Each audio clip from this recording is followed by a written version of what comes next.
Bueno, estás muy bien apoyado. A propósito, un dato histórico. El Papa Alejandro VI fue el primer Papa español. Adivina quién era. Rodrigo Borja o Borgia, el padre de César Borgia, nada más y nada menos.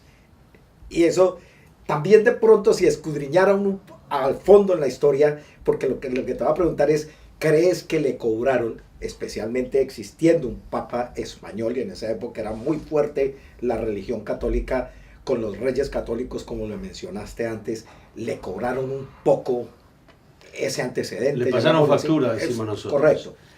Mira, yo dejé este tema en el filo de la navaja.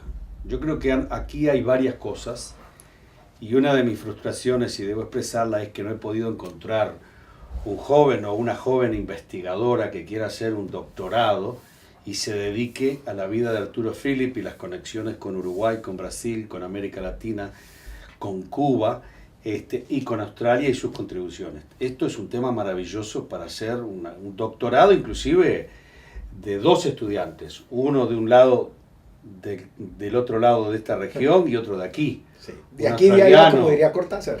Totalmente, ¿por qué? Tú fíjate esto. Primero, que él venía de orígenes judíos, Sí. cuestión que se le conocía.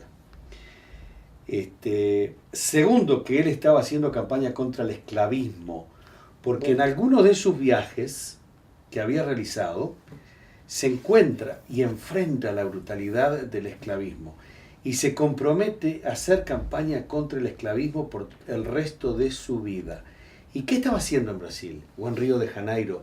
En museos donde existen archivos sobre la vida del capitán Arturo Phillip y cartografías inclusive de Brasil, de Uruguay, de Argentina.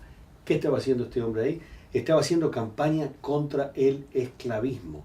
Digo, vamos a ubicarnos, estamos hablando de los 1700, no es el 2018. No, para nada. En ese entonces había que tener principios, convicciones, claridad de pensamiento, mucho coraje para enfrentarse con su propia gente en Gran Bretaña y tratar y argumentar en contra del esclavismo.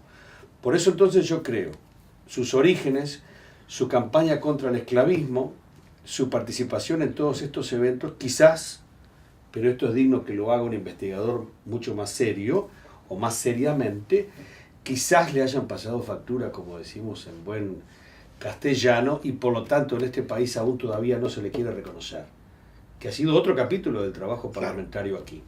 Entonces él estaba en esa nave, la nave era Sterling Castle, en Río de Janeiro, las coronas le piden o solicitan su trabajo, su competencia, él se pone de acuerdo, tiene algunas solicitudes, pide tipo de personal, capacidades, etc. Y entonces con Sterling Castle va hacia el sur, hacia el Río de la Plata.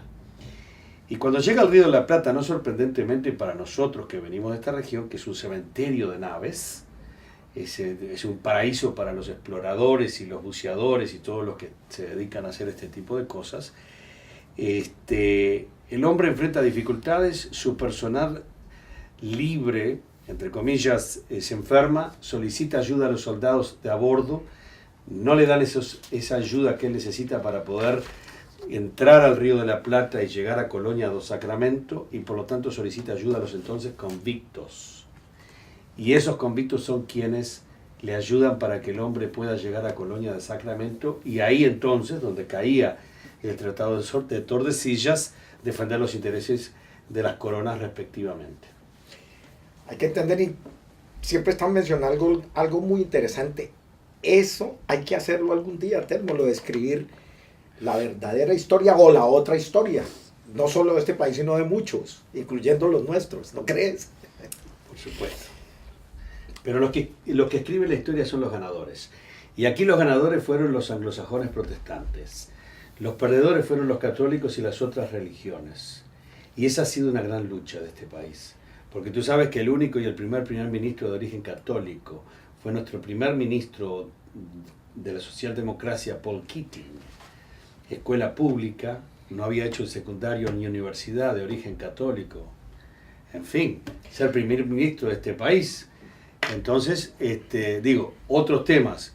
Pero por ahí va mi línea de investigación, después por razones de trabajo y de política y de reuniones, por supuesto, no es lo que puedo hacer yo, no tengo la competencia para poder hacerlo, pero Espero y hago este programa con la esperanza de que podamos entusiasmar Claro. la investigación más seria, más profunda, porque en mi opinión tiene mucho que ver. Esta es la raíz de la relación, quizás el primer contacto entre Australia y Uruguay, entre Australia y Brasil y entre Australia y Cuba, porque hubieron tres diferentes eventos en su vida y en sus viajes, y por lo tanto creo de que definitivamente tendríamos que encontrar el interés entre jóvenes estudiantes y capaces que puedan querer hacer una investigación seria sobre la materia de este hombre. Cortándolo un poquito ahí, pero creo que la cobraron no solo los católicos, sino los protestantes también, a la final. Ahora, datos históricos, el capitán Phillip se unió a la Marina Real a los 15 años y participó en diferentes batallas. Luego se unió a la Armada Portuguesa, como lo mencionaba Telmo, y finalmente esta también puede ser una de las razones por la cual fue elegido para conducir más adelante el primer convoy de prisioneros que iban hacia Sydney. Ese es un gran dato histórico que tú también lo tocas allí. Claro, y yo, si tú me permites, quería citar Claro. algo maravilloso sobre de quien efectivamente es una autoridad en la materia, que es el profesor Derek Schroeder, Sí. el rector de la Universidad de Western Sydney, que dice en una cátedra sobre la vida de Arturo Phillip. Lo digo en inglés y lo traduzco. Sí. Phillip was not only a spearhead of the British Empire, but of the entire anti-slavery movement as well. Phillip no solamente fue punta de lanza en lo que tuvo que ver con los intereses imperialistas de Gran Bretaña, pero sino que, dice él, fue una punta de lanza en la campaña contra el esclavismo. Y eso efectivamente es lo que quedó registrado en Río de Janeiro, eso es lo que quedó registrado en Colonia, y eso es lo que nosotros entendemos fue registrado en el sitio de La Habana, donde él pierde su nave y luego captura la otra nave española, la Infanta, con la que llega a Londres, y de ahí entonces viene acá, a Port Phillip y Botany Jackson, donde entre comillas, y lo digo muy entre comillas y subrayado, se descubre, entre comillas, Australia. Por supuesto no estoy de acuerdo con ese concepto de descubrimiento. Eso fue el establecimiento, en el mejor de los casos, siendo muy generoso y respetuoso, de los europeos y británicos en este país a expensas de los pueblos aborígenes. Pero esa es otra historia para otro momento. Sí, porque esa es la historia de la colonización. Claro, pero ¿cuál es el pronunciamiento que él hace? Tú fíjate. Él llega a Sydney, Port Jackson, Botany Bay, y hace un pronunciamiento. Y su primer pronunciamiento marcó a este país a fuego. Y determinó en esa instancia, y sobre ese tema, marcó a este país. Él llegó como responsable de las naves y dijo: donde no hay esclavos, no habrán esclavos. Eso fue lo primero que dijo cuando tocó tierra.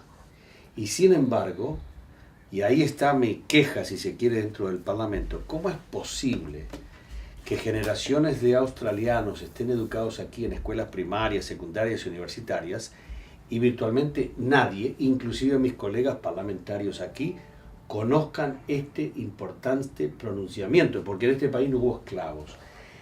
En un país que podrían haber habido esclavos en plena etapa de esclavitud. Sin embargo, él dice que no. Y a partir de ahí, aquí no tiene ninguna conexión con el esclavismo, por lo menos.